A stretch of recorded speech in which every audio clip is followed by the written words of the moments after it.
once again to get the ball rolling. I can no longer sit back and allow communist infiltration, communist indoctrination, communist subversion, and the international communist conspiracy. After he's stalked, we must get rid of him immediately. Oh, no! Just sit right back and you'll hear a tale. I'm David, son of a bitch.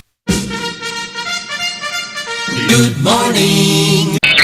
Tony Caravan. You've been subjected to a highly sophisticated form of propaganda. It's just what you need, not what you don't.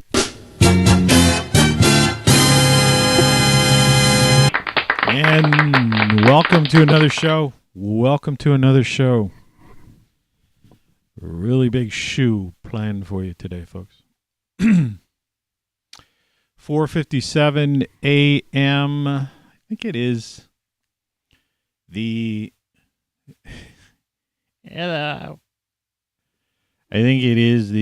earphones.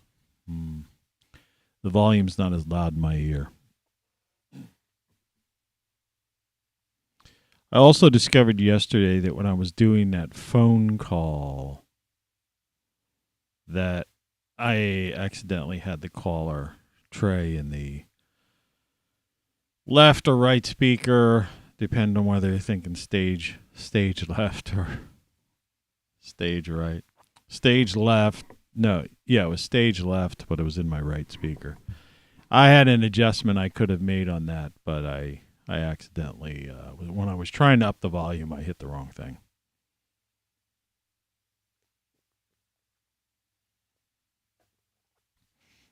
This is partially what they call butterproof coffee. I thought I'd experiment with that today. Do you know what butterproof coffee is? Well, in its simplest term, people on this keto diet do it. Like, it's the last thing in the world I should be doing is getting extra fats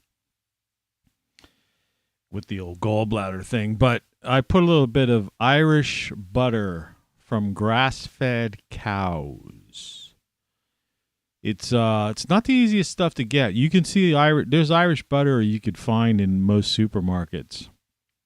Some of the finest butter out there. I can tell you that she's good stuff.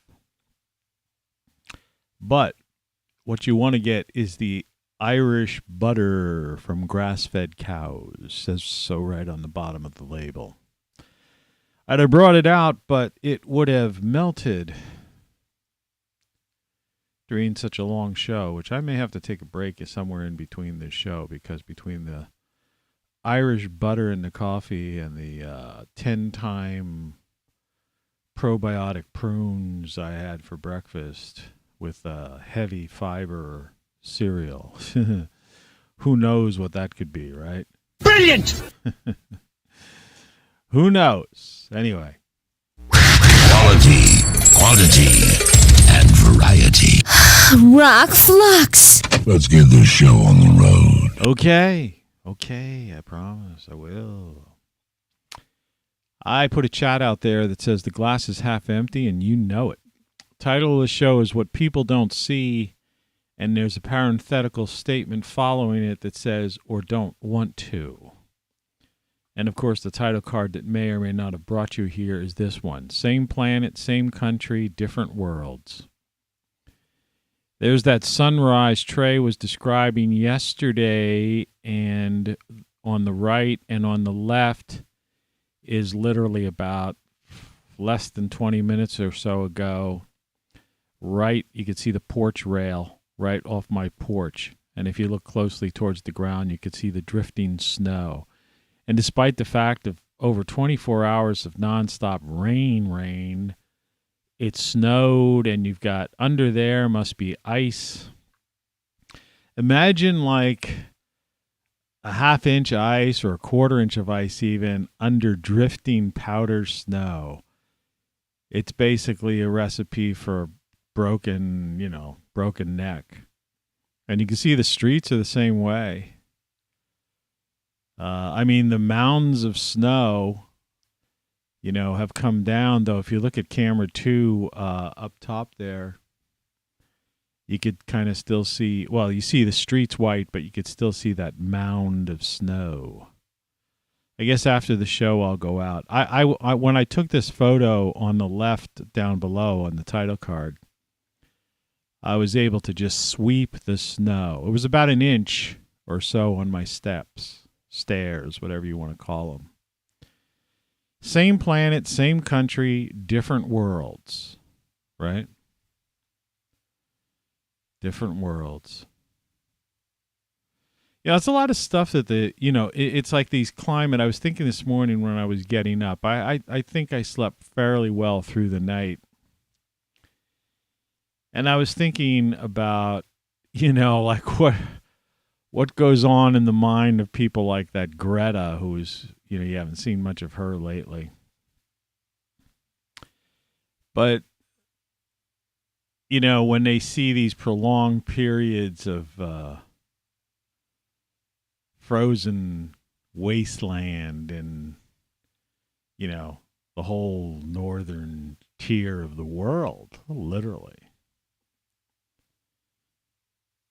It's, it just bothers them. And then, the news media, we talk about that all the time, how they try to say, well, see, this is part of, that's why it's climate change, not global warming, because you'll be seeing these swings and I'm like, man, what do you take us for? I mean, do you really think? All right. And the point is, I guess they do think that we're that stupid. But the sad part about it is their senior editor, editorial staff, the people around the table, making these decisions, editorial decisions, they know that 2/3 of the people are that dumbed down, especially. And by the way, both of these photos are in the U.S. and mostly on the eastern seaboard.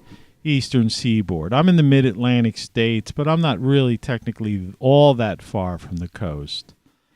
I mean, I'm several hundreds of miles, but, not 1,000 miles, several hundred miles, whereas obviously the beach is on the coast.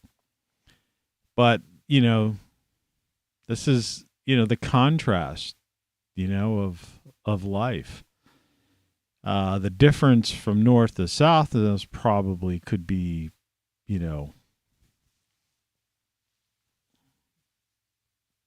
about 1,000 miles or something like that.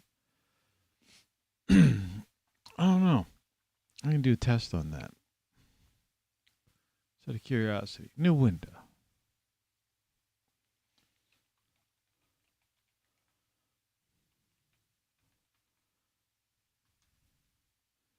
They always try filling in things here for you. Actually, it's only about 500 or 600 miles.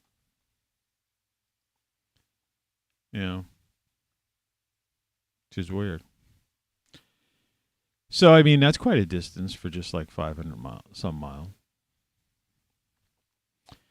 But anyway, that wasn't the purpose, and that's not why I'm trying to do this. And just, there's two things I wanted to get out of, but this is along the same lines. And I don't know if I still kept this here, but yeah, why not? The Weather Watch forecast. All right, here's the maximum temperatures in Fahrenheit, daytime high for today, Saturday, February 5th, 2022. And the 7 p.m. Eastern Standard Time, I don't even know what the heck that's about. Issued February 5th at 4 a.m. And, of course, it's 5. So, I don't know. Like I say, that 7 p.m. thing, that seems kind of weird. But whatever the case, these are the maximum temperatures. Usually a maximum temperature doesn't come at 7 p.m. That would be sunset. The maximum temperature usually occurs sometime in the late afternoon. But be that as it may, let's assume that this idiotic bureaucrat can't talk today. This idiotic bureaucrat who doesn't understand, how to present something properly. You can't, a maximum temperature is one thing, a time is a different thing. So let's go with that this is supposed to be the maximum temperature. I've looked at these maps before. These are maximum temperatures. So anyway, as you can see, up in my neck of the woods, we're talking about in the 20s and 30, below freezing to 20s, and that's a big swath. You don't know where I am exactly. Some people think they do. Where is he? Where is he? No, I used to live there. I don't live there anymore, you idiot. Okay, now, as far as everybody else, and that picture that we took, or I didn't take, that Trey took, that we ended up putting up here on the screen, that was taken down where it's around in the 40s. So the temperature differential is about approximately 20 some degrees from those two photos, right? Right, today it's going to be 20 degrees difference from there. And sunrise. Anyway. But as you can see, as we look across this great land, the former United States, even up in, even up into New England, we're only talking, it's the same deal, 20s, and then it gets into the teens. And working our way across into the Midwest, it's pretty much the same, all that blue area. There's a guide at the top of the page, for people to figure this stuff out. If you can't see the numbers because you have a small screen. The reddish and yellowish are basically the warmer parts of the country. And then as you get into the greens would be temperate, normal, for this time of year, basically above freezing, 40-ish. And then anything as it starts approaching, lighter green, blue, and then getting towards purples or dark blues, whatever you want to call it, then you're getting down into the below 20, 10, that area. So you can see it's going to be a fairly normal, this is like a normal winter day, for the most part. And, part of that, I had this song, What People Don't See, which is part of the title of this show. And I don't seem to, and I was going to play that song for you today.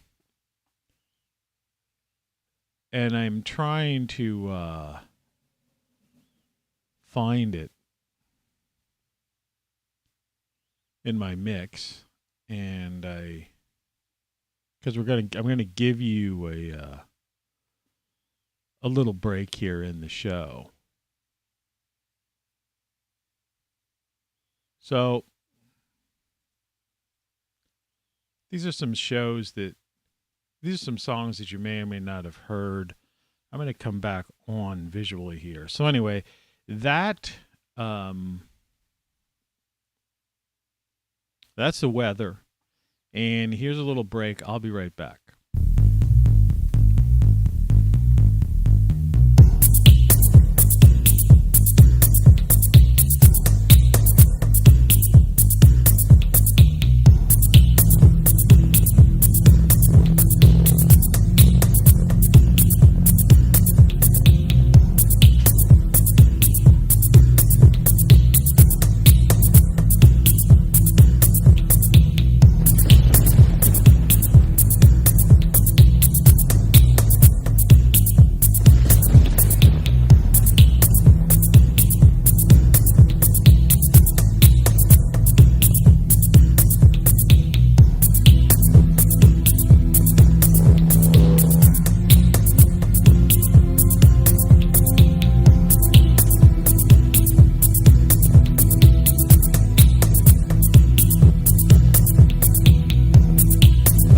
conspiracy of ravens preying on the innocent like a murder of crows, bullying the wren and finch,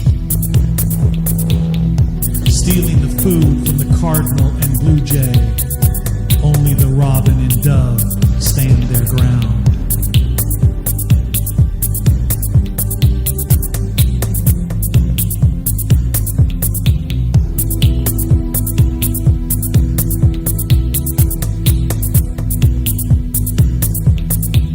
With plenty to eat for all of the creatures, even the chipmunk and the squirrel, the dark-cloaked flock invades the territory, taking what's not theirs and leaving the land barren.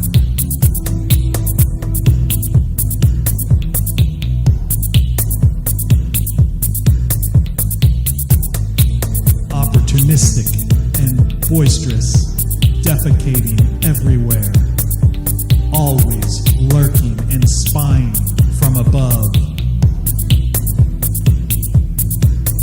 fleeing when confronted, but returning again and again, predators of those living in harmony, destroyers of peace, enemies of happiness, devoid of compassion, flying over their conquered regions, coordinating their next attack, gorging themselves on the spoils of their victory, endless tyranny for the defenseless majority.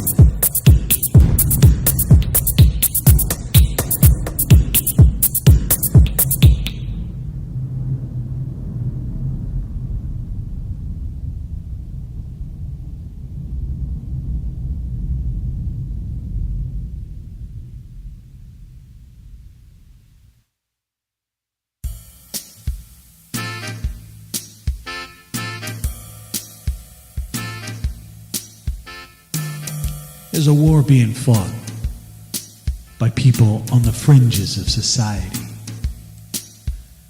The ones that the system worked too well on.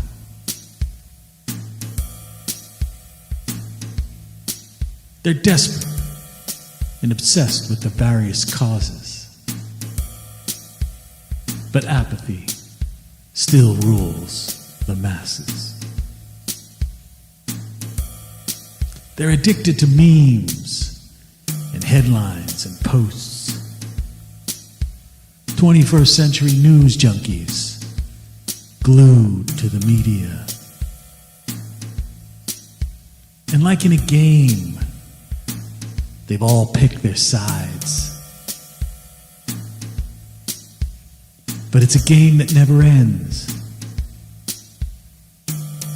It's a backlash from the attempt to create a homogeneous culture.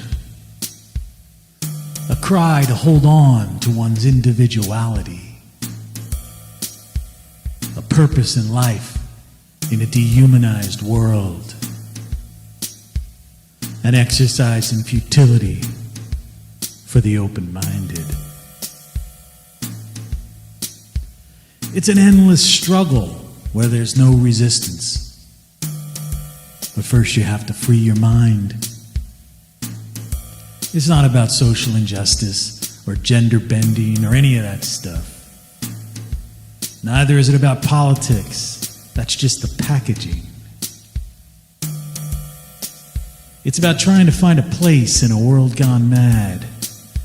To feel human and find completion, both physically and spiritually. To break free of the shackles of the corporatocracy. To know what it's like to be alive and part of it all.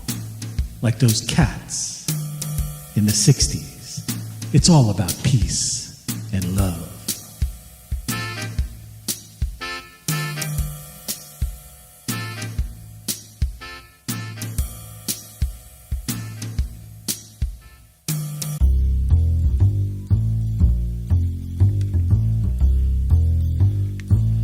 I can tell by the TOS. There are the little things, like measuring TVs on the diagonal instead of by their width. Or the advertised He's back. prices that don't include taxes and fees or extra charges. Sorry if you're getting into that one. The lies that we ignore. Before that was Identity Crisis, and we started things off with Conspiracy of Ravens. All by yours truly. And available to listen to through your Echo Dot, Apple Music, Spotify. That's right. I'm on Spotify with my music. Entire library. I fixed this chair with that thing I showed yesterday on the show. And so I can't imagine in my wildest dreams how possibly this thing can, fall down again. You're listening to Tony Caravan Live. And that bulletproof coffee seems to have worked in tandem with those 10-time probiotic prunes.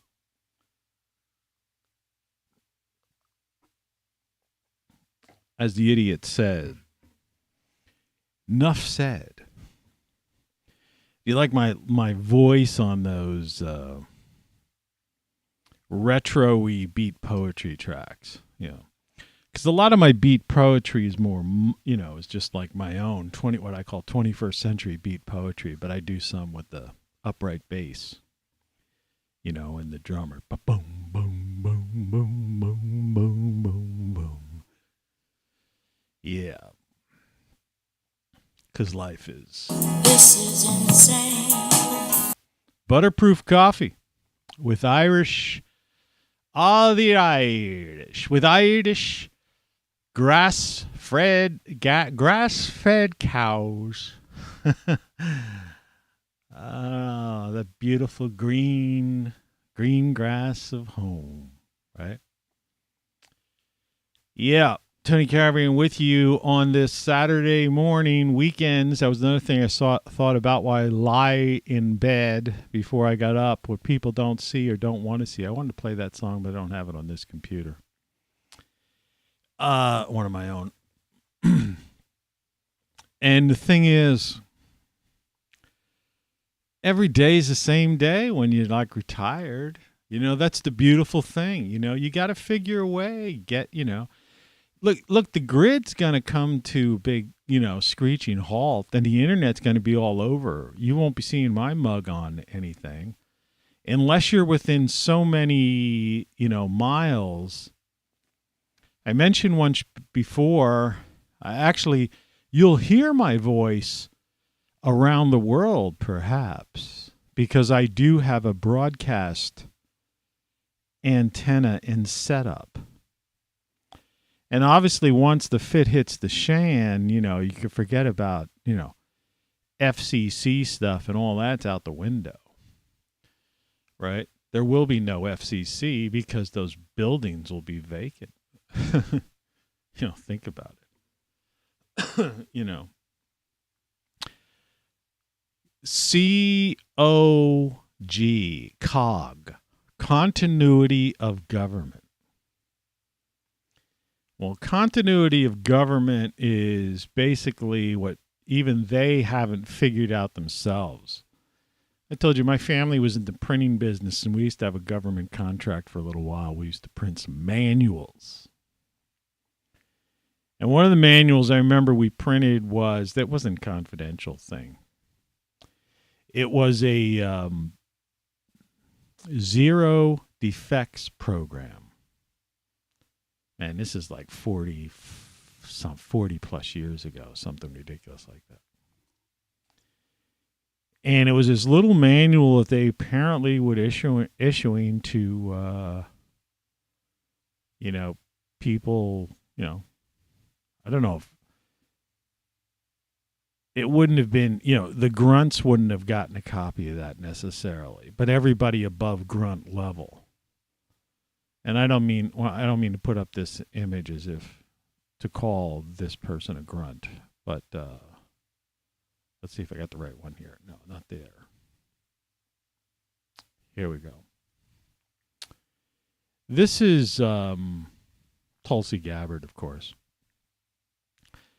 And I'm on Rumble, so I get this thing. It says, you currently subscribe to Tulsi Gabbard for daily updates.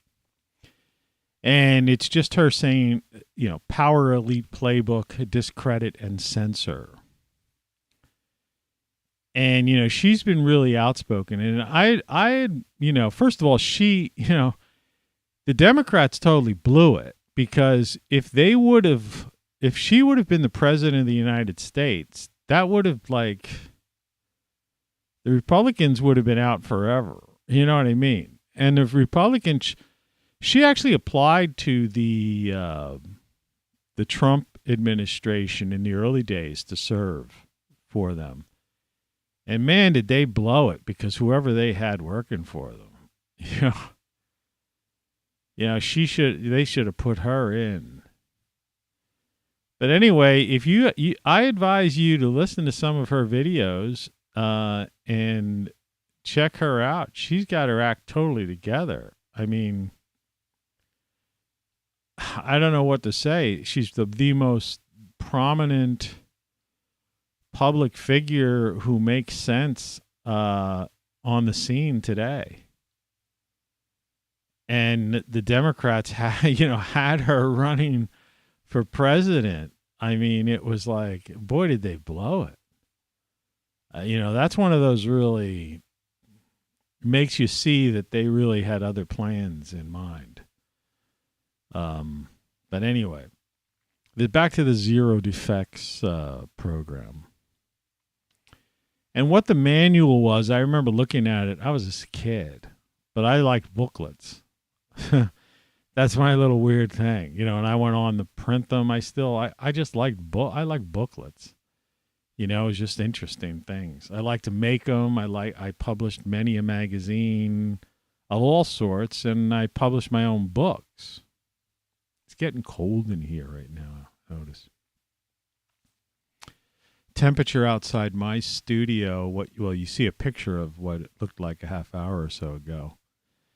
They're saying it's snow all day, and it's going to stay in the teens. It's never going to get above 20. Tonight it's going to be 10, and tomorrow's supposed to be sunny, but around freezing, overnight 19. Thunderstorms don't happen till next Wednesday. Monday it might get up to 40 degrees and be partly cloudy. So somehow Monday, somehow, some way, somehow, I have got to fix that drip, drip, drip, drip, drip thing between now, on Monday, because that's going to be the only day it'll be warm enough up in the attic that whatever I apply to the spots and dig out all the other crap, that it'll take hold and seal in time. But back to the Zero Defects program concept. As I take another sip from my bulletproof coffee. The idea was, this was a manual issued to military personnel, and it was the efforts you would take, I got 0 viewers. The efforts you would take, people are afraid of this kind of stuff, to make sure that you didn't fuck up, basically, And yeah, I said fuck. On this show, once you cross the line, it's like, there's no use pretending. It's another problem I have with the former United States. It's this idea is you can't, this will scare somebody away too. You can't use the word fuck or shit, and you can't show a tit on TV. Now, I'm not talking about pornography, and I'm not talking about rude language being used in a bad way, right? Or insulting or any of that kind of stuff. I'm talking about the way that the natural order of way people speak. People who don't necessarily wear a tie for a living. Imagine the tie. I wrote an essay about that once. The whole idea of the uniform of the tie. Right, you watch these people. Why the hell are they out wearing a suit and tie to work? The business uniform. You ever think about that? And this ties into the Zero Defects military thing I'm talking about and everything. the uniform, right? So, and I don't, but anyway, yeah, Trey, you're right. Democrats are feigning an attempt at diversity. Yeah, all that stuff's true. And they've more than blown it. It's beyond that. The word came down from the higher ups to get her out of there. Because remember, they said she was a Russian spy. They pulled the Trump card on Tulsi Gabbard, which was ridiculous, right? A Russian spy. When in doubt, call somebody a Russian spy.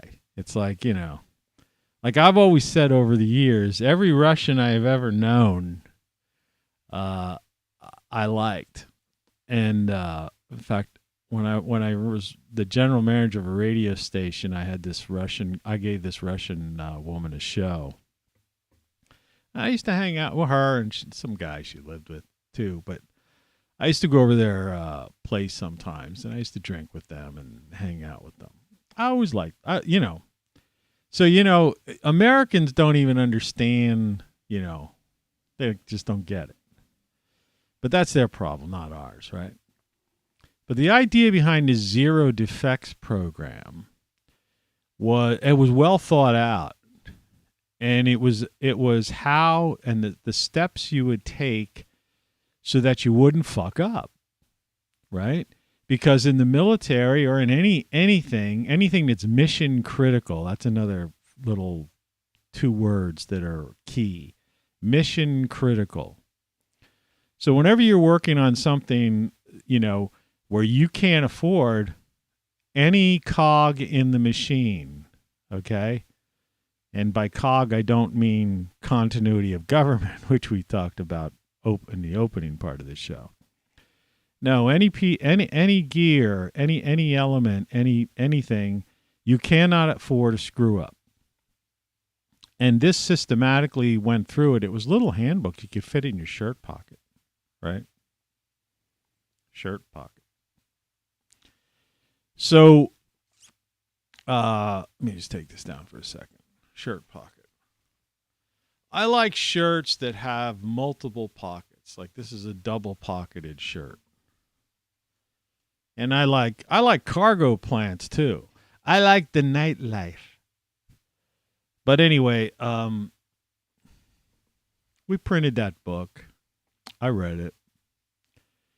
And it was mostly common sense, but it was the idea of basically keeping your eyes wide open and being aware of everything you're doing, So it's more than concentration. It's what a psychiatrist would basically probably say that you've got some, you're paranoid, right? This was a book basically encouraging you to be paranoid. Right? There's a line from a book, which was a movie based on a book, and I can't remember the name of the movie or the book, but it was something to the effect of paranoia is just extreme awareness or something along that line, like being very aware of everything. And so in order for you to have zero defects, as in defective, okay? It's like German engineering. Why the Germans are so good at building things or have been in the past. I don't know. I don't own any currently produced German, machinery. But I grew up in a print shop where most of the printing presses were German engineered. Heidelberg printing presses, for example. That was the brand name. Still a big name in printing. But I stood next to these machines as these operators would work, and they were taller than I was.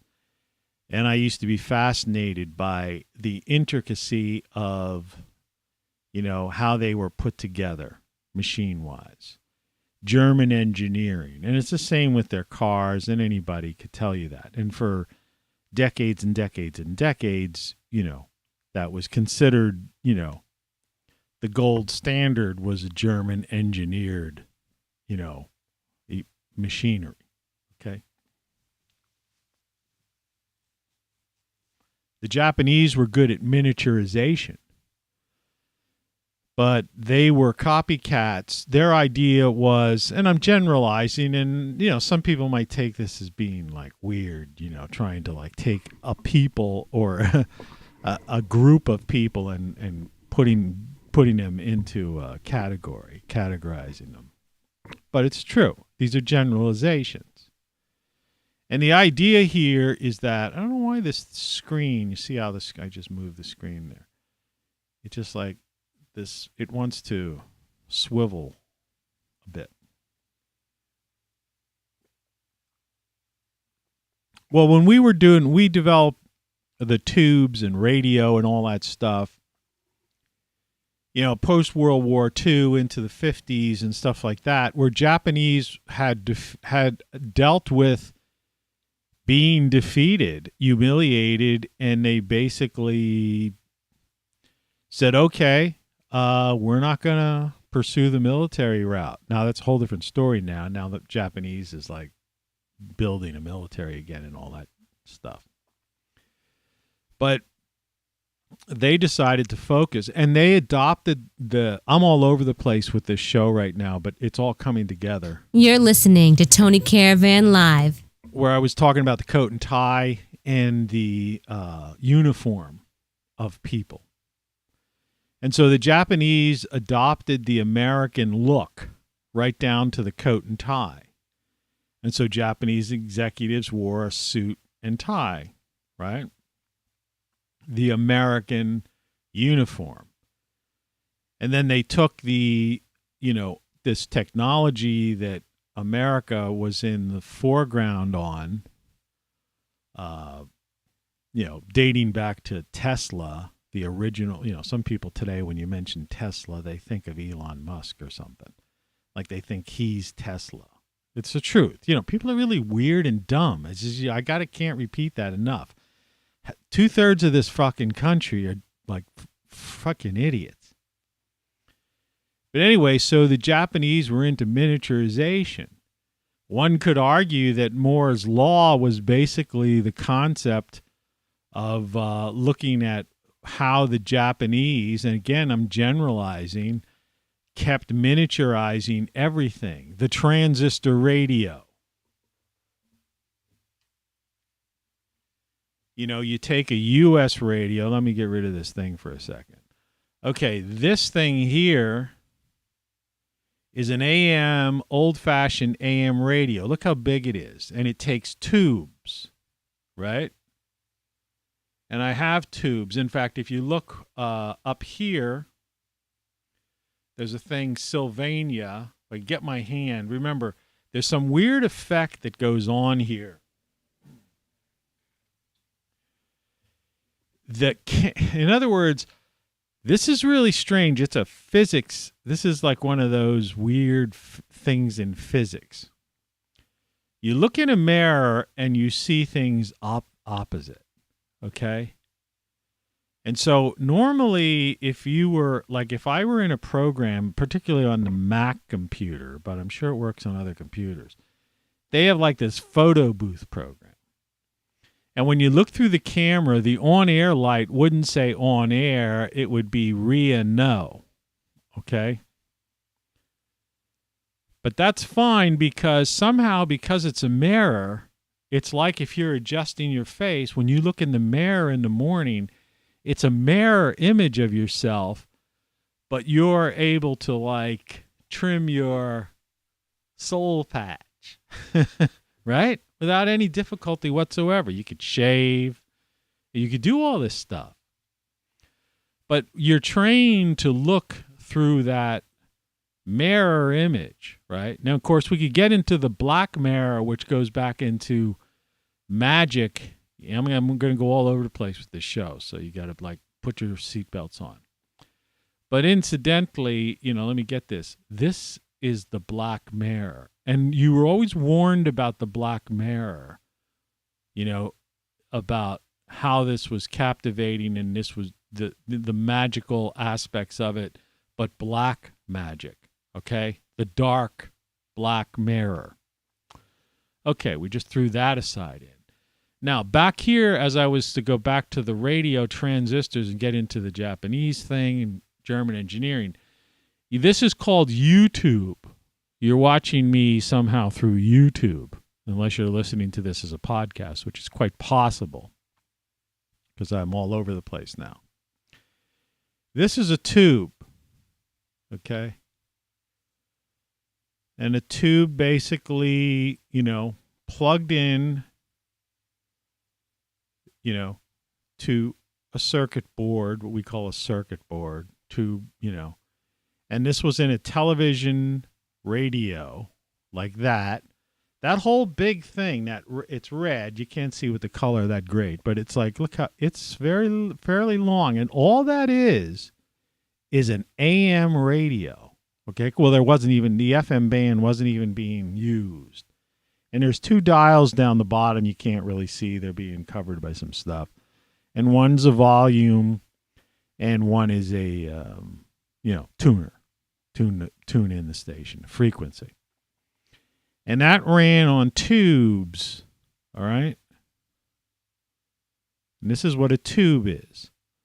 So it's the idiocy of them calling this YouTube, right?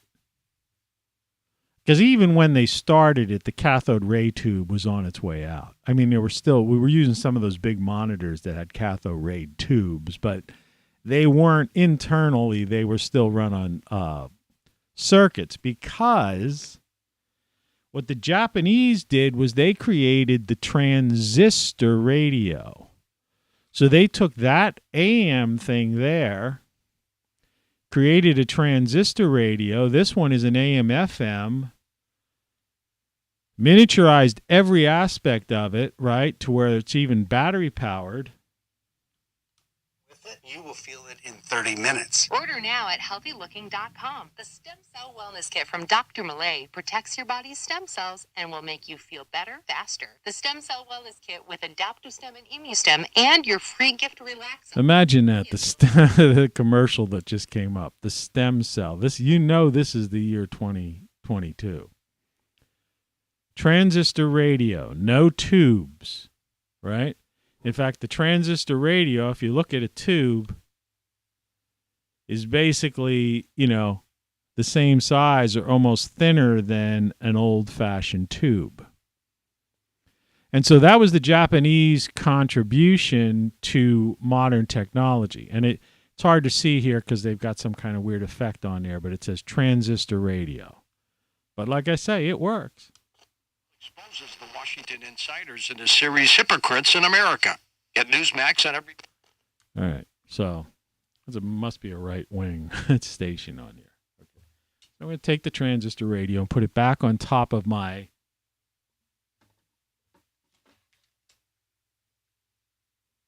Jackery, which is a modern, and I'll put my tube over here. I have to keep track of all these visual aids.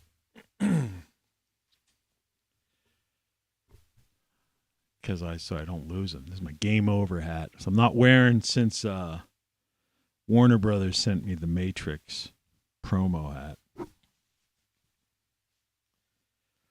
Even though I don't have that many viewers, I'm considered, somebody that could be promoting the Matrix. But this is a real comfortable cap, man.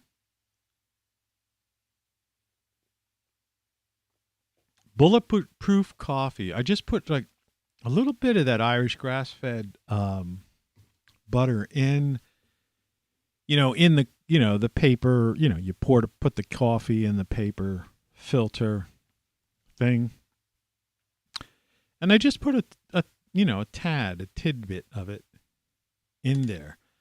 But it's just enough to have, I don't know, like kind of mellowed it out or something. I don't know. It's just, I don't know. We'll see. I might do it. I might keep doing it. I think I will keep doing it.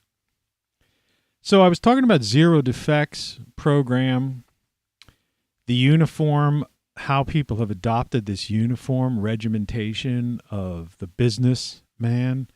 So you're either in the military, right? You're, This I advise everybody to do, is to figure out how to grow your own shit. Because you can do this. I'm doing this in a closet, and those are LED lights. And this jackery back here, which is controlling the on-air light, which is an LED lights in there. And around the Christmas time, I had like a string of Christmas lights dangling down. They were LED ones. This thing here, you can't see it from there. It's at 99%. I haven't charged that thing. You could charge that a number of ways. You could charge it through a solar panel if you go to my Great Solar Stuff site, which people don't do. You could charge that on a solar panel. You could charge it through your car, cigarette lighter, or whatever they call it now, but they still have a thing in there. Or you could plug it into a socket in your house and just charge it, right? I even found out, I wasn't even aware that my NOAA radio, which is the little thing I showed yesterday, that has it's a built-in little mini solar panel and a crank charge, and it'll charge your smartphone if need be, but that it also has a mini USB port on there that allows you to charge it. And so I charged it, tested it yesterday, and I got a full charge in a fairly short period of time in the house, which means I could have charged that from here because this has USB out. So I could have charged a charger from that thing. And I doubt if I would have went down more than 1 or 2%, of overall charge capacity. And so what I'm trying to get at here to people is that this house of cards is falling. If you have a yard and stuff, it's a whole different, story because, here is plenty. All right. My biggest fear is worrying about, people seeing that I have plenty and trying, I've got all kinds of security. My yard is set up like a, the security I have set in my yard is outrageous, man. Because it's a combination of, and all this show is going to come together. Like this, I'm having fun because I got a lot of stuff to talk about. My mind seems to be working fine just now, so don't worry. We'll get back to everything we talked about and go full circle. But I want to talk about this while I brought that into the mix because that's to do with zero effects and all this other stuff. Zero defects, German engineering, miniaturization. I was talking about Japanese, how Moore's law ultimately was Japanese concept, right? If you think about it, because they just kept miniaturizing everything.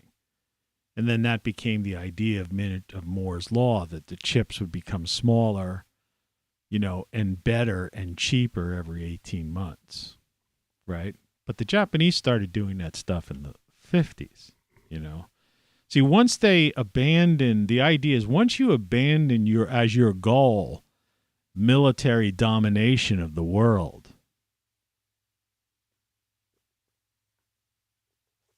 in other words, empire.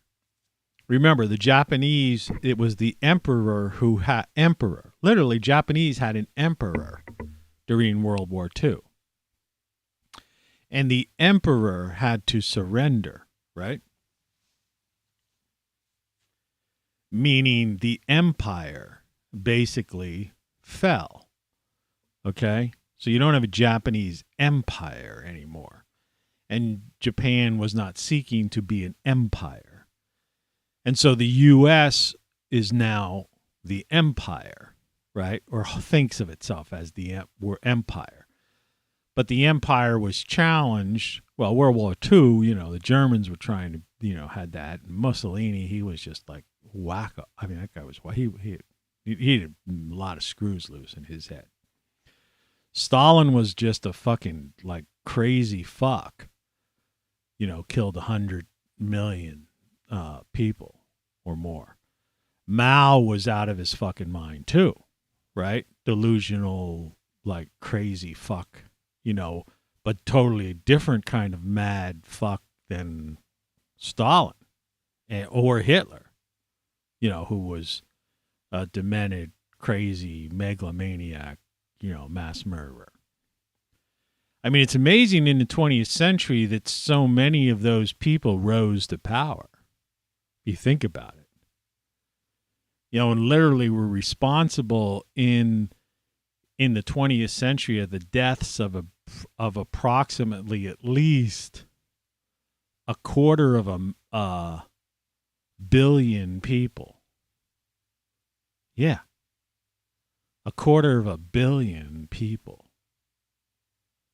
Maybe more than that, really. Because you think of the 20th century as we got into Korean War and Vietnam War, So if you look at the 20th century, people say, oh, this was, what do they call it? Like the greatest generation and stuff, like the early things and stuff. And, I had come from a military family. I had four, I think,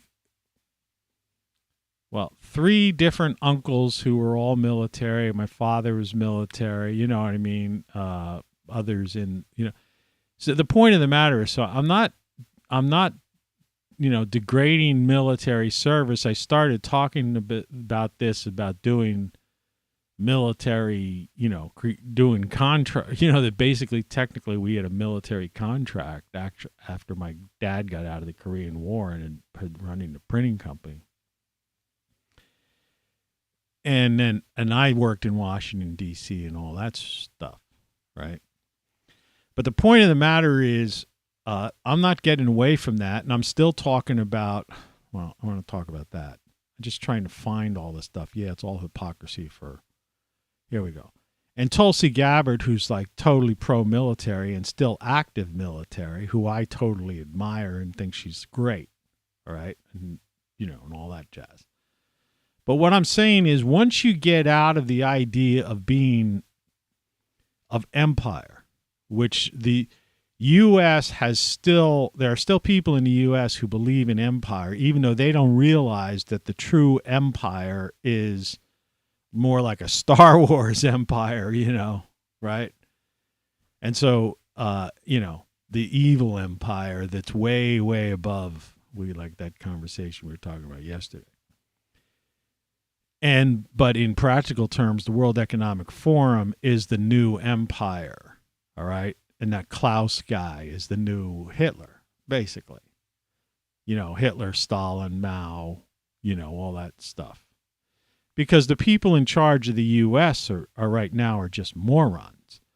I mean, we have to accept that. Joe Biden is literally, the guy's a fucking moron. Kamala Harris is a fucking idiot.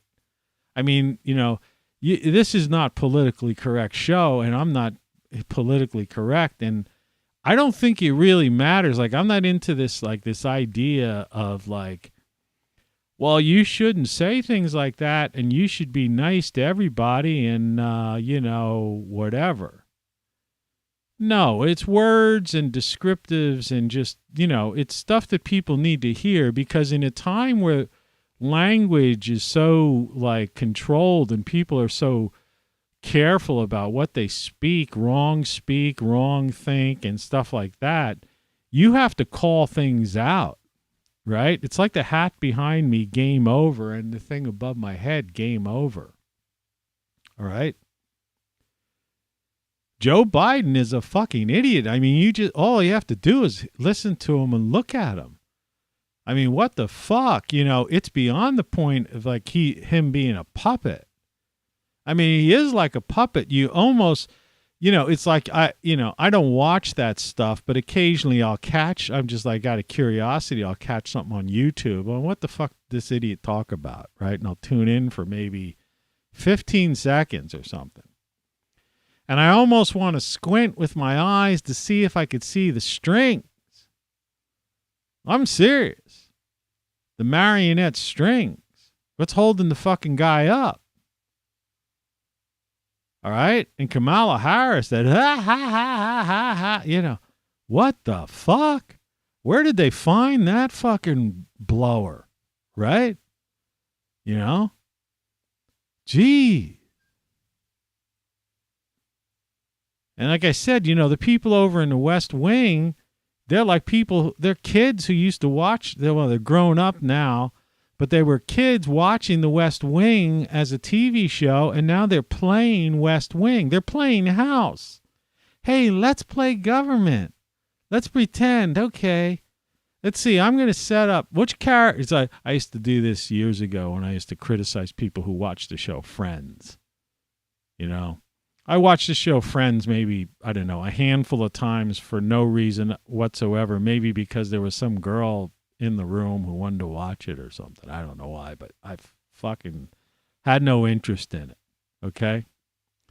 I liked that girl who was in the Bruce Springsteen video. She was in it, so maybe I watched it because I flipped the channel and it happened to be an episode where she was showing a little more skin than normal, and it's like, you know, I'm a skin hound when it comes to like that kind of thing.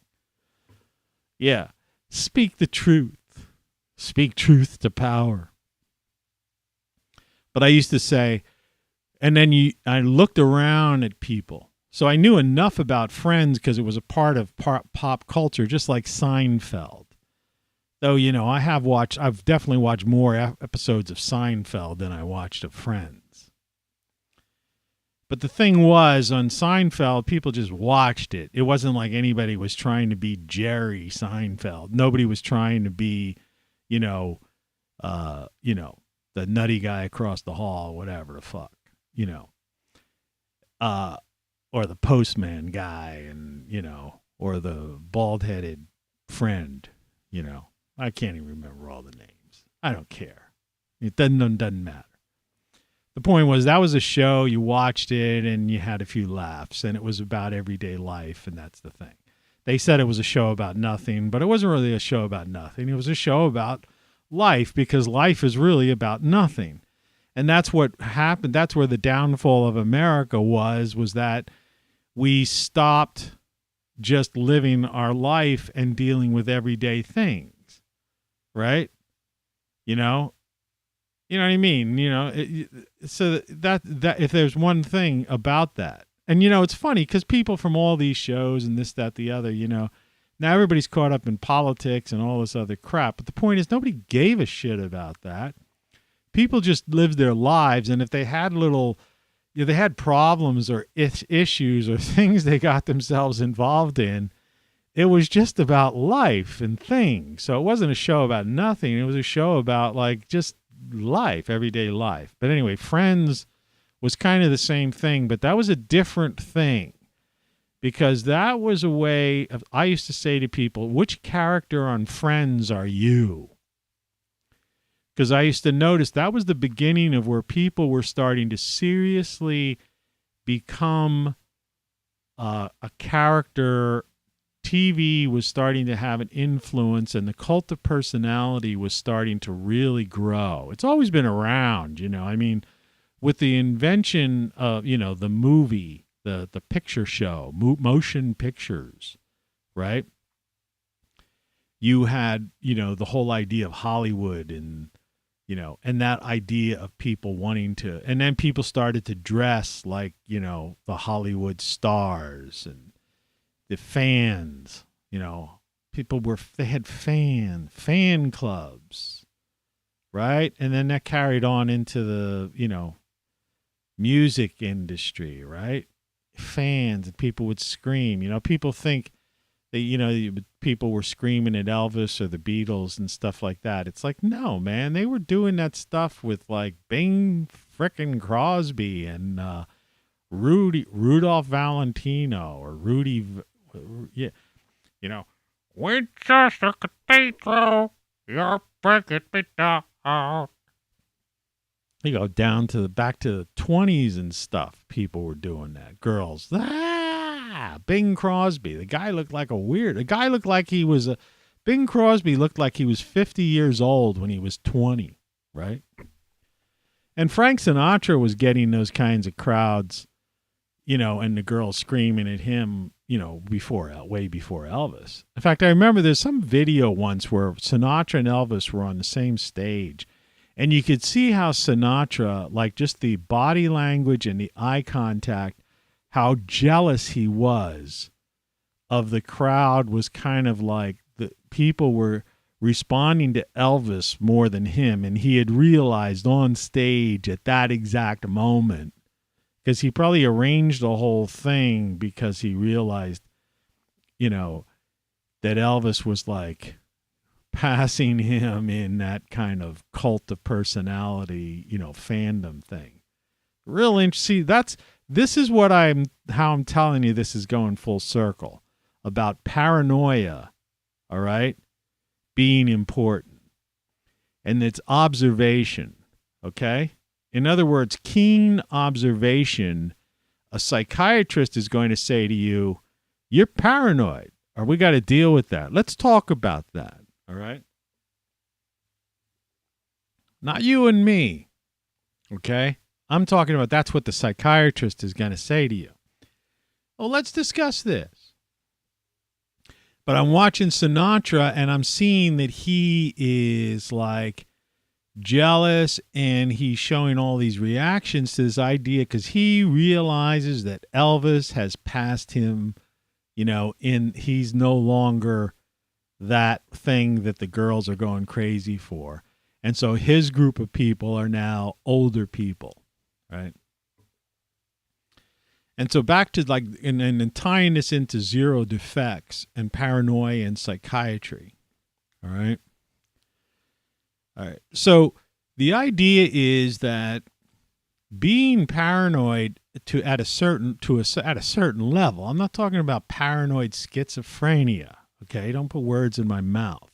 Okay, not schizophrenia, paranoia. All right, being a little paranoid isn't such a bad thing. All right, and the idea of this military zero defects program, defects. Okay, which we were talking about, German engineering too, which basically was inherently had that. All right. Japanese making the transistor radio inherently had that. When they built my first car that I purchased, not the first car I drove, my dad gave me two different cars, his cars after he'd buy a new car. He'd run a car for a long time, fairly long time. And then he'd give me his old car because it wasn't worth anything on the trade-in, and he gave it to me. My first two cars were my dad's old cars. But my first car I bought was a Dodge Colt, but it was really a Mitsubishi. And it was the engine in that was the engine used in the kamikaze planes that bombed Pearl Harbor. Was made by the same factory, and it was the exact same engine. All right? Built by the Japanese. And Dodge basically put that engine, like people don't really think about that. A car, when you had prop planes, old propeller planes, right? They ran on gas, type of thing. But a lot of those engines were they were engines. They were combustion engines. I mean, things have drastically changed. I'm talking I'm talking my youth. And that thing was unstoppable, unbelievable. And I drove that thing across country, and I would drive that nonstop, from,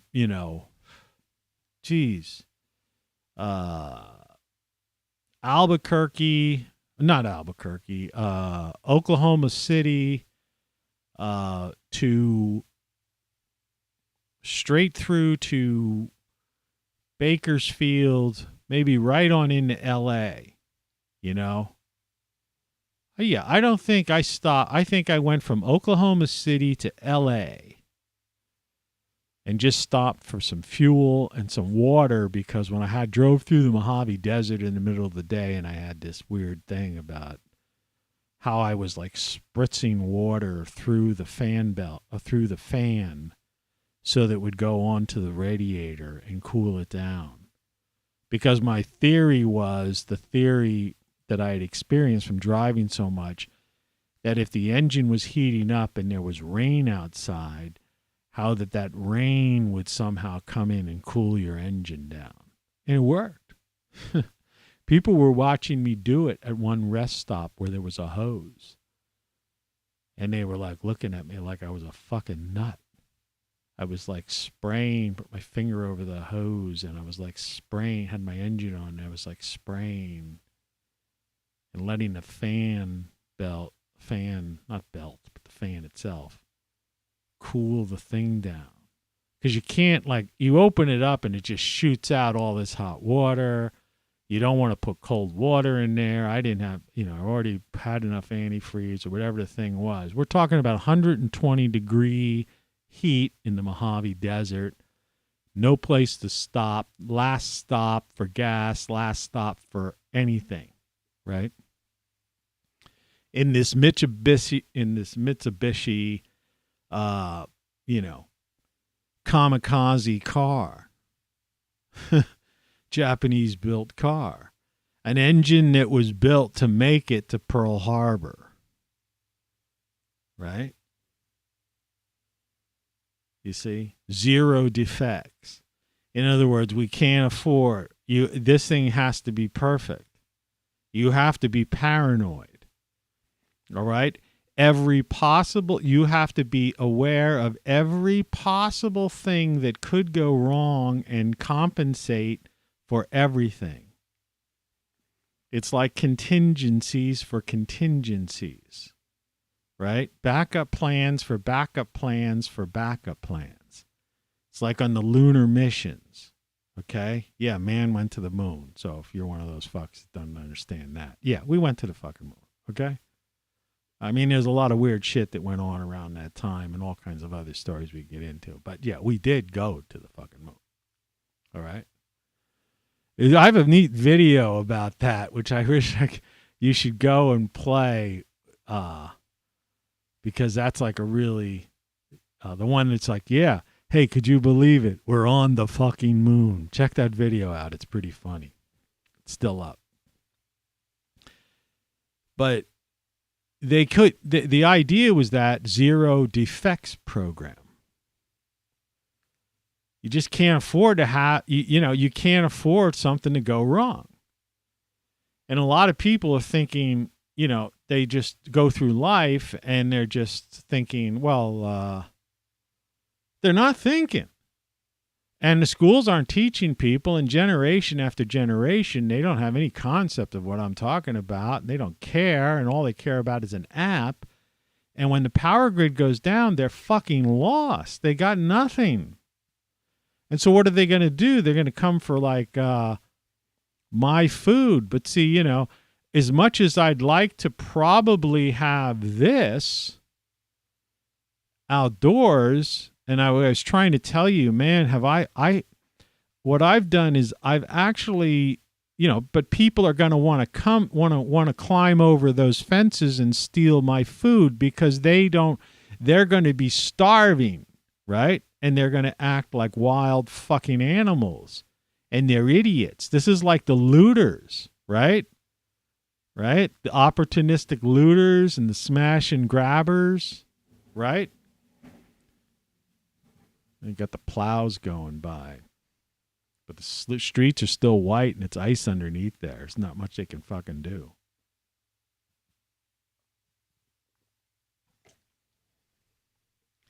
And a lot of the cities are too cheap to use rock salt now. So they just want to use like ashes and stuff like that. But then they don't have ashes the way they used to because, well, there are those 2 big coal-fired things, but that's another story. Let's get back to this thing. So what I came up with based upon this, first we'll talk about some security measures that you could take. I'd like to give you a little couple nuggets at least in every show. So I realized that I needed security measures in my backyard because the fit is going to hit the shan. All right. There's a lot of people out there that just aren't aware of it. And I don't know, it's either going to come in the form of like some solar outburst like that, or the frickin' grid's just falling the fuck apart, or it's going to be like if you look at camera 2 view outside, all right, you know, you're just going to get an ice storm. You know, another volcano just went off the other day. Enough of these volcanoes are going off because of this magnetic problem, you know, the solar cycle thing or whatever. And our weakened magnetic field and all kinds of cosmic rays coming in, heating up the magma and forcing this shit up. And like that Tonga thing, that went up, man, that went right on up, all the way up, the ash cloud. Well, you get enough of these fucking, you know, volcanoes shooting up the ash cloud, and it just cools the planet. You forget about, you know, even if there was such a thing as global warming, you know, it wouldn't fucking matter if you've got a dozen fucking volcanoes, and they don't have to be super volcanoes. You get one super volcano going up and it's a near extinction event. That's happened already in the past. We know that. Okay. You know, that happens. But, you know, if you get the equivalent of a super volcano by a dozen of these Tonga type things going off, shooting ash all the way up to the upper atmosphere. All right. And that stuff, that particulate matter just like, you know, stuck up there, darkening the planet. Right. I had this weird thought. This is not based on anything, and I don't care. They're public figures, so it's really not defamation or any kind of weird thing like that. You know, why did Belinda Gates recently decide to divorce from Bill Gates after all these years? All right. She had to know all his inner secrets. You know, they had all this stuff. But did he go so far? Did she catch, like, literally see something to do with his plans? Because do you know he has a plan in effect, and they're doing it right now as far as a couple of universities are participating in it, where they're darkening they want to darken the sun. They're, you know, in other words, by putting particulate matters in the atmosphere. And they're already they've been testing that for a couple of years. So I'm wondering if she looked at that and said, like, you know, that's inhumane. Or maybe she caught on to the fact of, like, you know, this whole idea of how they're killing people with this thing, and that his involvement with that. Like maybe she caught like some paper at the house accidentally that she shouldn't have seen that had to do with, you know, his involvement in this whole fucking thing that's been going on for the past 2.5 years. Just a little quick aside. Weird shit. But anyway, yeah, he's involved in these people are psychos, so there's no reason to dim the planet. And they keep talking about climate change like they have to do something. But they don't get it that the earth is like cooling itself, man. So we're fucked that way. All right? We're fucked. So you better start figuring things out. And, you know, the less sun, you know, that's less vitamin D. So, you know, it's less crops. You know, it's a planet killer. It's an extinction event. And that, like I say, and that's not even caused whether or not it's some massive thing that takes down the grid. And that also causes things like ice storms. Let's look at it in a not so catastrophic way. Let's say we don't have a half a dozen or a dozen volcanoes go off that ultimately are the equivalent of a super volcano, you know, as far as the volume of ash, you know, blocking out the sunlight. Okay. Say that doesn't happen. Say it's just a half dozen, you know, or so. The normal, you know, solar minimum, grand solar minimum cycle, 400-year cycle. Watch that David Dubine. He talks about all that stuff. You know, and all this crap. And so you get this ice buildup, like right now, on power lines, and the power lines fall, or tree limbs fall on the power lines, and the power grid goes out. And if it happens in a key spot, like some of these feeding, there are certain areas along the grid that are like feeder stations, right? They're key areas where, power's generated and it's like, and it's going off in directions feeding like a big swath, of like, say, the eastern seaboard. We had one of those things happen before and they blamed it on a tree falling down in Ohio or something weird like that. I don't know where it was, and it doesn't really matter. It's happened before. Canada had, some shit happen and stuff like that. Whatever. This stuff happens. This isn't like make-believe or what if or like once in a blue moon. No, it happens with fairly regular, like I was talking about before, cycles. Everything's cyclical. Some cycles are 30 years. Solar cycles are like, 10 to 15 years. There's 60-year cycles, 100-year cycles, 400-year cycles, and all that shit. 1,500 years, 3,000, 6,000, and then the big 12,000. Then there's a 24,000, precession cycles and shit like that. There's cycles. We're cyclical. It's, it's a big rotating, one big fucking cycle, man. The cycle of life. Think of your own body. It's your sleep cycle. Right? You basically need like 8 hours of sleep. So you have this cycle of wakefulness and sleep, right? A cycle of like digestion. You consume food and you excrete it out. You understand the cycle of life, the cycle of everything, So, yeah, so blammo. The grid goes down and all these crazy fucks, which are 2/3 of the fucking people because they're uneducated, they're functionally illiterate. That's not like insulting people. I mean, you can take it that way, but it's a fact.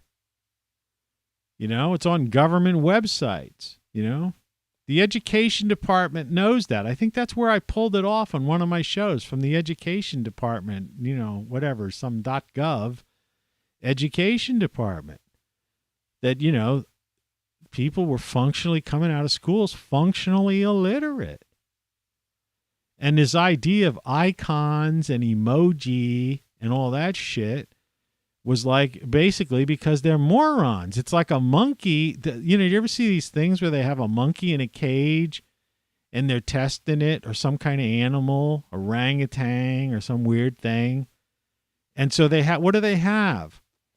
Icons, right? Like app icons, right? Push the thing to get the food palette or push the thing to answer to test the intelligence of the fucking monkey. Right? I mean, anybody holding a smartphone and pushing on a fucking app icon should really feel like a fool. It's like I wouldn't want to be seen in public pressing the thing like a monkey in a cage in some weird test. Right? See, people don't see it, and that's what I'm talking about. Paranoia, keen observation, zero defects. The way you survive in the coming years is by being a little paranoid. Yeah. You got to be paranoid because they're out to get you. Really funny. Really funny. Yeah. It's really funny. They're out to get you, man. But apart from being out to get you, all right, you have to be out watching, pay attention to detail and not let things slip by. All right?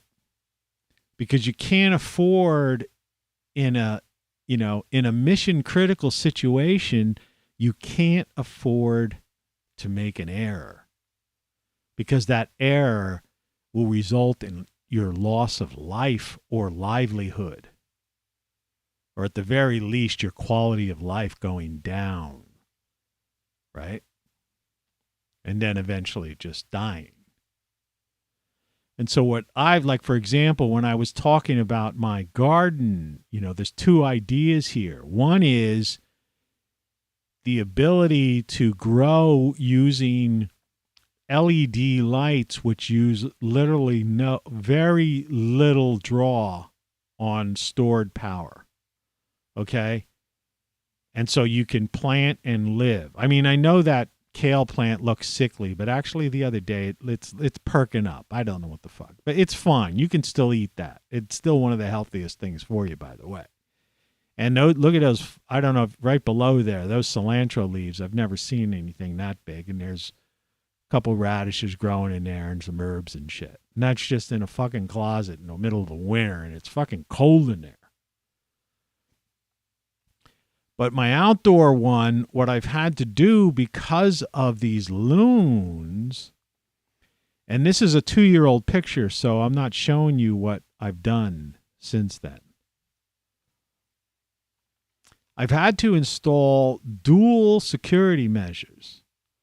And so what I mean by dual security measures is, and by me saying this isn't like giving anything away, right? Making any easier access, right? Is that I've had to employ biological, natural defenses as well as defenses that are not dependent upon the grid. Okay? And those things are active now, and I utilize them for normal reasons for my own personal use. Okay? So I, in other words, for things as simple as lighting and different things like that, hands-free, being able to do things. But I realized that I didn't want to get into creating some ultimate barbed wire and electrified fences and all this kind of stuff, right? So I was thinking, well, there are other ways of doing it. Excuse me. And without giving this away, because you have to be careful about what you say, because there's loons out there. I mean, there's crazy fucking people. I've employed biological methods that are not, when I say biological, I guess I should say,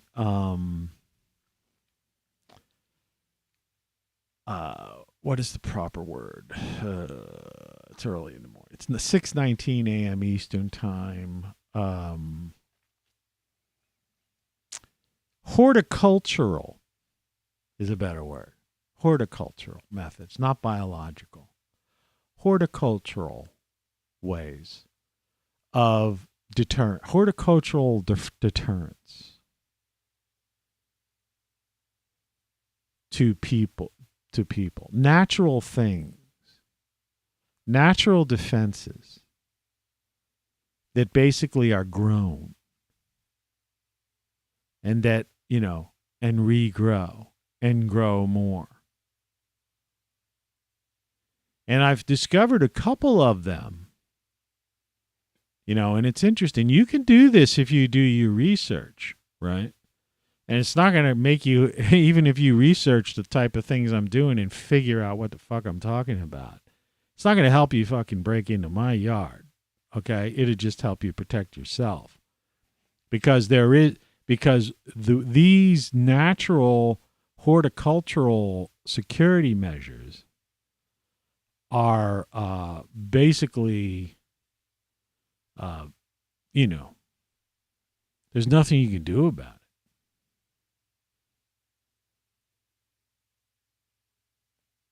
So if that's something that a lot of people need to think about is if you have an area that you want to protect, you don't want to completely just rely on off-grid solar and stored power security measures, all right, which you should have either way, okay? I mean, let's face it, if the sky blackens black, we're dead. We're ultimately going to die. You can stay alive for a while and I guess party till till your last bit of food and whatever you got is gone and your power pack runs out. Which is good, and I'm all for that, be one of the last survivors of the planet. All right. But the other thing is, as long as there's some sun, there's, so many hours of sunlight to recharge certain things, then it's important that you have the ability to utilize, stored energy that you can recharge. But that's not enough, because it wouldn't be enough to charge high wattage electrified fences and things like that. So you need to go back to biology. That's why I used the word biology, but I meant horticulture in a sense of things that grow, that you could plant and grow, that will act as, that have natural defenses against people and animals. And there are such things, and you can research that. And I happen to find some of the best. Oh, man. And working with them, it was not easy. Okay? It was because it was, it's beyond, these things, I don't even want to get into the detail. All I could tell you is that it was, I was a victim of just even creating these things, All right.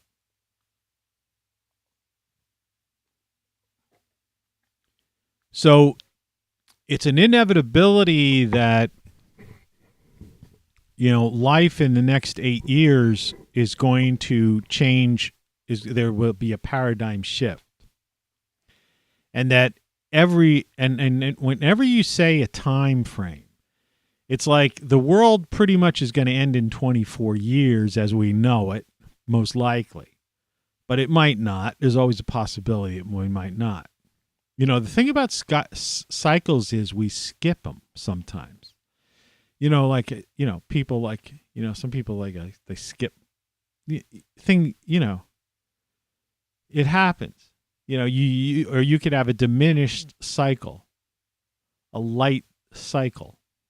All right. So nothing is etched in stone, like the petroglyphs that warn us about these things.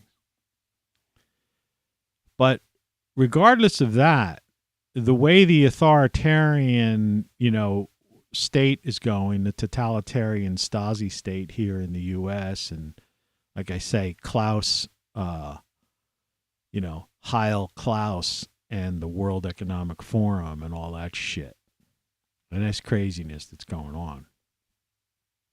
And that's just what we know about, the stuff we hear about, right? I mean, just imagine the size of the world and the fact that there's 8 billion people on the planet right now. 8 billion fucking people on this planet. And what do we know? We know, we're aware of such a small amount of those people. Right? Maybe a third or maybe half. I mean, we're not aware of what they're doing. We're aware of maybe half of them. Because we know China has 1.5 billion people, and India has 1 billion people, and Southeast Asia is another billion, and then we add on some of these other areas and stuff. And we might get to 500 million people that we're kind of somewhat aware of, but we're not even aware of the other half. I mean, not 500 million. I mean, 4 billion people. Sometimes in the morning, I realize because I watch these shows back and I misspeak sometimes, but you know the logic of it. It doesn't matter. You know what I meant. If I say million and I meant billion, you could pretty much figure out it was just a slip of the tongue. I can't be on, No, we're aware of about 4 billion probably, or half of the 8 billion people, but we don't know what's going on in all. If there's 1.5 billion people in China, we don't know what's going on. There's 100 some million people in China. We have no idea what the fuck they're doing. Right? Think of it. out of a billion people. It's like I was trying to explain about deep time when you go back, if the Earth's 4.5 billion years old, if you go beyond, so-called, time, geological time as measured by archaeologists, okay? So if you go back 1 billion years to 3.5 billion years ago, we have no fucking idea what happened during a segment of time 1 billion years ago that lasted, say, 24,000 years. Right? No matter what anybody tells you, because we see these changes. It's like the Younger Dryas period where there was this flash freezing and these animals, and then there was this cooling. It's like Washington crossing the Delaware type of shit, like the mini ice age, they called it. We have no idea of events that could have occurred way beyond anything we have any idea of. People say, well, it was a molten thing. It was a shooting gallery. There was this, there was that. This was such and such a period and such an era. Yeah, all that fucking shit, fine and dandy. But the point is, when you're talking deep time, all right, time beyond comprehension, all right, most people can't comprehend. That's why a lot of people think like the world, like a lot of born-again Christians and stuff believe the world's only like 6,000 years old because of the Bible or something. They can't comprehend beyond a certain point, or Noah's flood was 6,000 years ago, or so the people think, okay, 12,000 years, 14,000 years, 24. But the point is, we have no idea what may have happened 500 million or 1 billion years ago, or particularly within a segment of time on a particular continent, area, climate, zone on this fucking planet that may have like kind of opened up for 25,000 years. Or 50,000 years, even 100,000 years. That's nothing in deep time. You see, 100,000 years is nothing in 1 billion years. Right? In 1 million years, it's only 1/10 of. But I mean, in 1 billion years, let alone 500 million years. And that a civilization, imagine our civilization, modern civilization, is really only about 6,000 years old. That from the standpoint of recovery from the last extinction event. Forget about Graham Hancock and all that shit saying, well, look, we've uncovered this, or, what's his name? Bright, I think is it Bright Insight, Jimmy, who goes with Brian Forrester on these expeditions. He does these interesting videos and show about all these old sites all over. Peruvian, I just watched one more on Peruvian sites. And shows the things about it's impossible that they could have moved these like 100-ton rocks, down a mountain and then up a mountain. And what the fuck did they do? Why? And what was the purpose of it? Right. And and he's like Brit. I hate to get always on the Brit case, but it's always some British type of person who's going like, well, they were building a temple. It's like, fuck you, man. Temples. Every structure, that, before the 18th century or something is a temple because you can't figure it the fuck out. I don't know what the fuck those things were, but they weren't fucking temples. And nobody knows how the fuck they built them, and we can't build them today. It is a fact we cannot build the Serapeum today. We don't have the technology, and we don't have the technology to build the Great Pyramid today. We can't fucking do it. And there's structures all over Central and South America and Southeast Asia that we simply can't fucking do with our current fucking technology. And I don't care how many people, well, they dragged logs or built these sand ramps and it took them 20 fucking years to do it. Fuck you. Who in their right mind would fucking do a thing like that? Why? Well, they were tombs. Fuck that. You think, this is what I was trying to say in a show I was trying to explain before.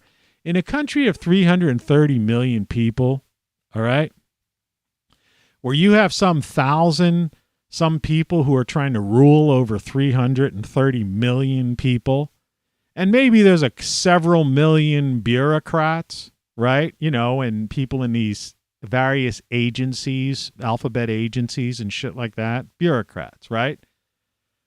You know, 330 million people. So if you have 3.3 million bureaucrats, politicians, and whatever, that's 1% of the fucking population. Okay?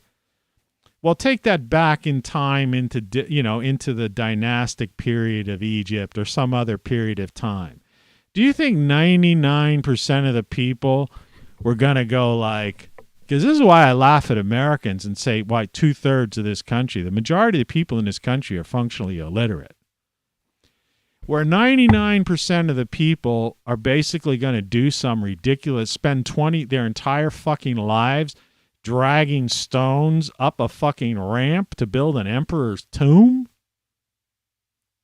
99% of them in a time, not like even a time like today where you had a military that's got like sonic weapons and shit and, you know, jets and drones and shit that could wipe, you know, could lay waste to anybody, right, who like go, you know, bucks the system, right? Well, back then, what did they have? You know, maybe some primitive bows and arrows and spears, excuse me, and some things they could like knock people off the head with. 99% of the people would say, "Fuck you! I'm not carrying this fucking rock up there. Who's with me?" Right? It's like that "I am Spartacus" thing. You know, that's more realistic of what would have went on. And I'm surprised in America, Americans are being such assholes about it. That's why the government's so paranoid. That's what this January 6th thing is really all about. People are saying, oh, no, it's because of the amendment. They don't want Trump to be president because of such and such. If it's insurrection, he can't be president. That ain't nothing to do with that, you fools. They're scared for their fucking lives, so they're building a fucking castle like the old fucking Brits did and shit, right? Because they know the people, after a while, when you've got when you're outnumbered by 99+% of the people, that somebody along the line, that's why they hate Trump. They originally hated Trump because he was a populist.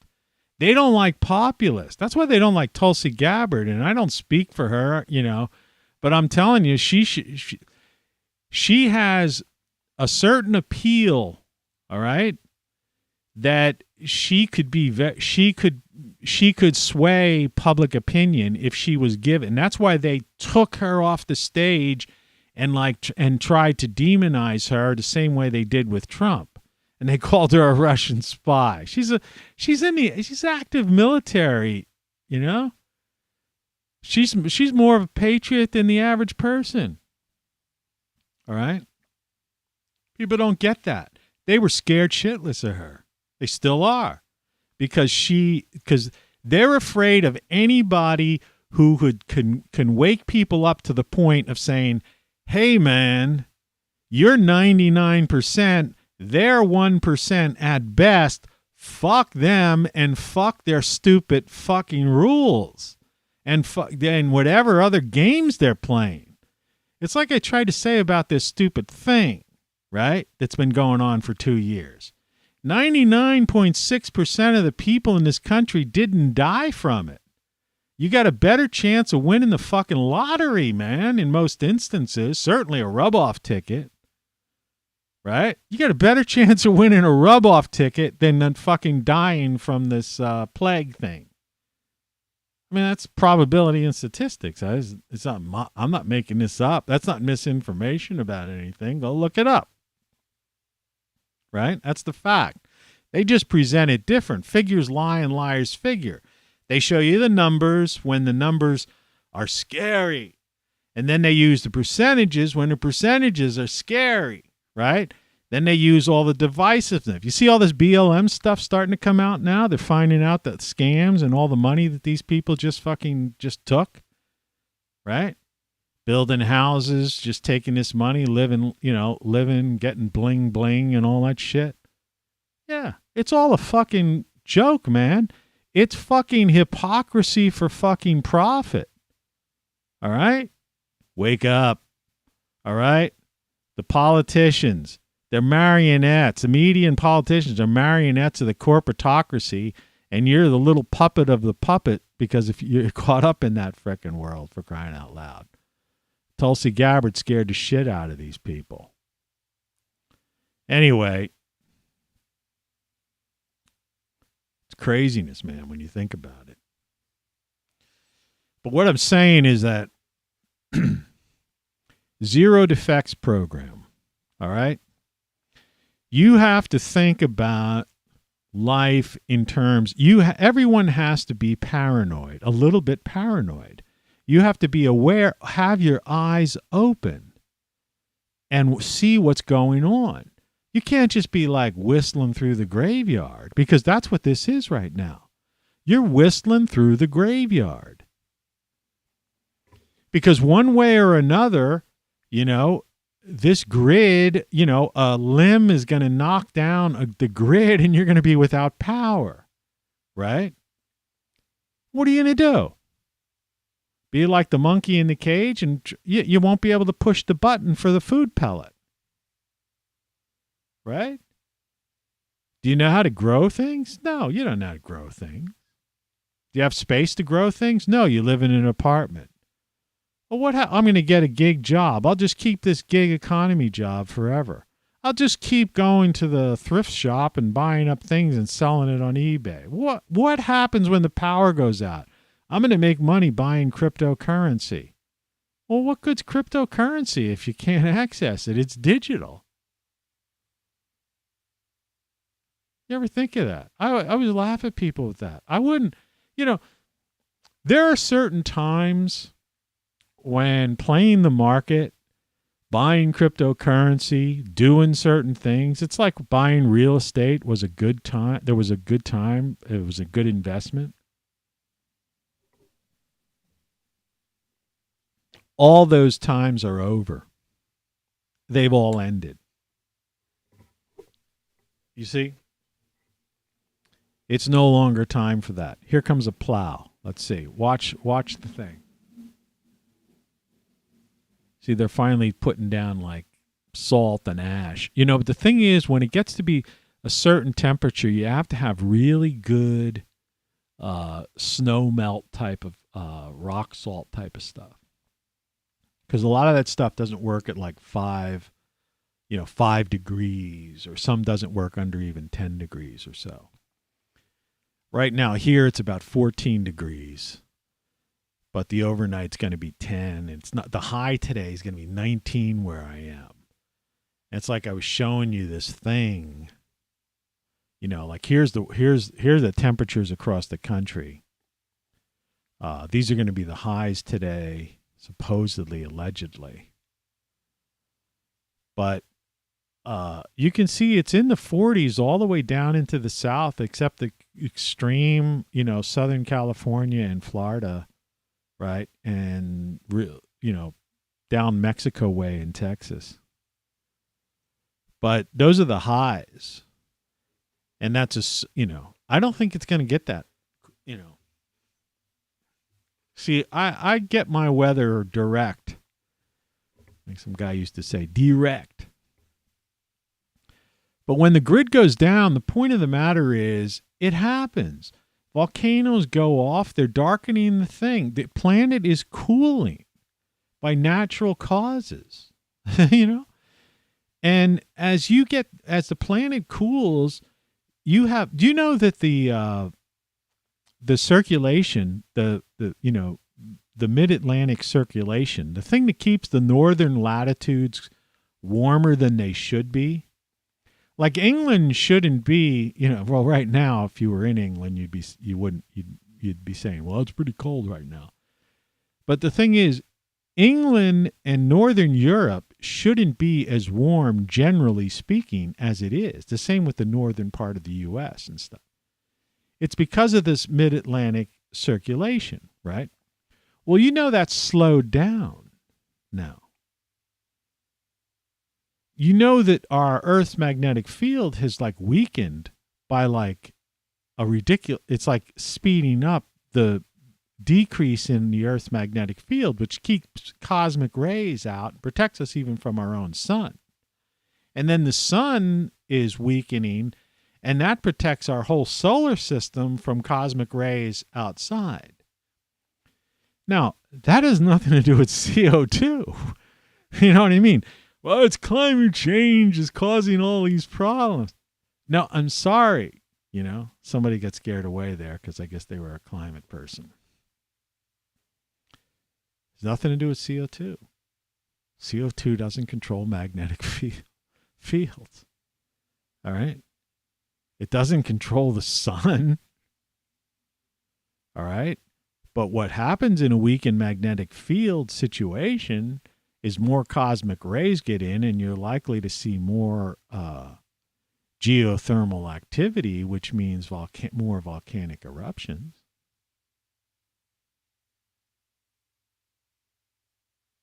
And the more volcanic eruptions and the stronger they are, and the more ash they shoot up into the upper atmosphere, the less sunlight it gets through, and the planet cools.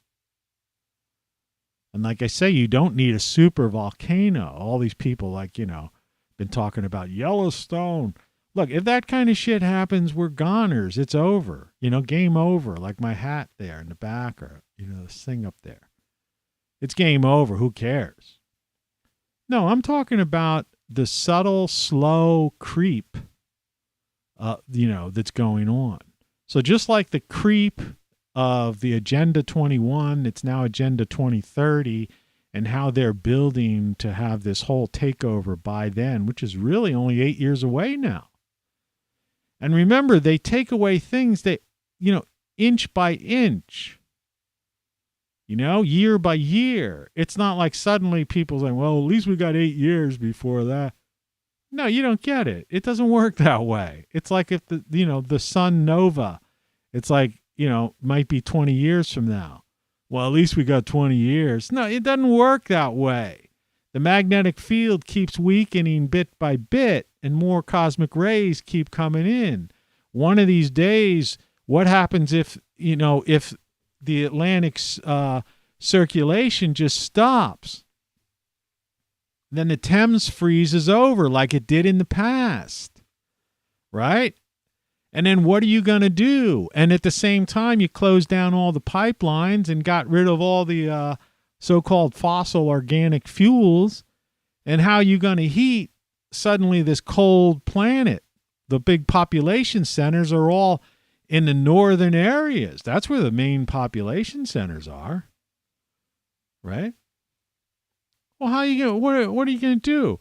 Like I'm trying to tell you, I am not in the Northeast. I'm in the mid-Atlantic zone. I'm somewhere between, east of the Ohio Valley, mid-Atlantic states. Like I said, I think about I don't know if it's an hour or less from me is one of the entrances to the Appalachian Trail. And the point of the matter is it's going to be, the high today is 19 degrees. The low is going to be 10 tonight. Well, how do I heat this house if the power grid goes down? Right? Or if I don't have access to fossil fuels? Well, you just use electric. It's the fucking Northeast. It's overcast, it's like a lot of houses. There's a lot of people living here. This is the lion's share of the population. All along the northern tier of the former United States. Right? You can't, isn't enough wind power or solar panels to heat homes, create electricity. that would, force there. I don't even have an electric heater system here. Mine's natural gas. And it requires an electric pump to pump water that's heated by the gas into my radiator. So if the power goes out, even though I have gas, I have no way of, like, my house, I'm just going to freeze. And my pipes will freeze and that's it. And so will everyone else in this region and across the northern part of the United States, unless you're lucky enough to have like a wood-burning stove or gas or something. Like, people just don't think about stuff. So anyway, to wrap all this stuff up and make some kind of sense about it and get this thing to an end. So I started out talking about, zero defects as in defects. And the idea of being, the way to survive and thrive is to be a little bit paranoid. All right? Not paranoid in the schizophrenic sense. All right? But the idea is to be acutely aware of what's going on around you. Acutely aware of what's going on around you. And to take steps to make sure, okay? So it's not enough to be acutely aware of what's going on around you and watch for signs of all kinds of things, but is to be prepared for what, for your own survival. And I don't mean preparedness and prepping. Those people are, well, that's their world. I'm not going to criticize them, but that's not the idea. Okay? That's not what I'm talking about. Because most of us can't do that. We can't build a cabin out in Canada or go to the woods and do this. And we don't want to have to crap on a composting toilet. Okay? Though knowing how to make one might be a good idea. Because that's another thing people don't realize. That the water that comes into your house and the sewage that goes out of your house is because of electric pumps. Water treatment plants and sewage plants, they basically pull the sewage through, and the water is basically pumped to your house. In most areas. There's still some old towns that have those big towers. I talked about it in a previous show. Where there's like a reservoir that's at a higher level based on Roman aqueduct technology. So the reservoir is higher, and it comes down and it fills this thing that usually has the name of the town on it. It's this big thing in the sky, right? And that pipe comes down and feeds that little township or whatever it is, and that puts water pressure in your house. Well, at one time, that's how it worked. We don't have a lot of those anymore in the U.S. You see them in some towns, though. Sometimes you still see them, but they don't really use them. They just kept it there because it's like a sign of it's like a, I don't know, whatever, a symbol, a town thing, it's like become like a statue or a landmark. That's what I'm looking for.